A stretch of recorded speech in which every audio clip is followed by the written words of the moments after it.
राजा उत्तानपाद ब्रह्मा जी के पुत्र मनु के पुत्र थे। उनका विवाह एक बहुत ही सुंदर कन्या से हुआ था जिनका नाम सुनीति था। राजा अपनी पत्नी से बहुत प्रेम करते थे लेकिन उन्हें कोई संतान नहीं थी, इसलिए रानी ने राजा को दूसरा विवाह करने कहा। राजा अपनी पत्नी से बहुत प्रेम करते थे इसलिए उन्होंने मना कर दिया और कहा कि दूसरी पत्नी के आने से तुम्हारा स्थान कम हो जाएगा, जिस पर सुनीति ने कहा मुझे आप पर विश्वास है, ऐसा नहीं होगा। राजा को सुनीति की हट माननी पड़ी और उन्होंने दूसरा विवाह कर लिया। उनकी दूसरी पत्नी का नाम सुरुचि था। विवाह के बाद जब सुरुचि महल आई तब उसे राजा की पहली पत्नी के बारे में पता चला। यह जानने के बाद सुरुचि ने उत्तानपाद से कहा, जब तक आपकी पहली पत्नी वन प्रस्थान नहीं करेगी वो महल में प्रवेश नहीं करेगी। यह सुनकर सुनीति स्वयं ही राजमहल त्याग कर वन में रहने चली गई।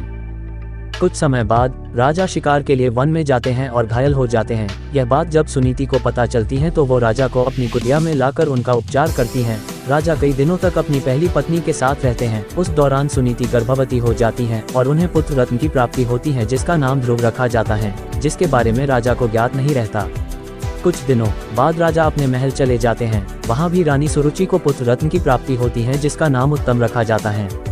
कुछ समय बाद राजा उत्तानपाद को ध्रुव के बारे में पता चलता है। वो रानी सुनीति को महल में आने का आग्रह करते हैं लेकिन वो नहीं आती। ध्रुव को कभी कभी महल भेज दिया करती। यह सब देख रानी सुरुचि को ध्रुव से घृणा होने लगते हैं। एक दिन ध्रुव अपने पिता उत्तानपाद की गोद में बैठता है। यह देख रानी सुरुचि को क्रोध आ जाता है और वो उसे धक्का देकर अपशब्द कहती हैं और उसे छोड़ी हुई स्त्री का पुत्र कहकर अपमानित करती हैं।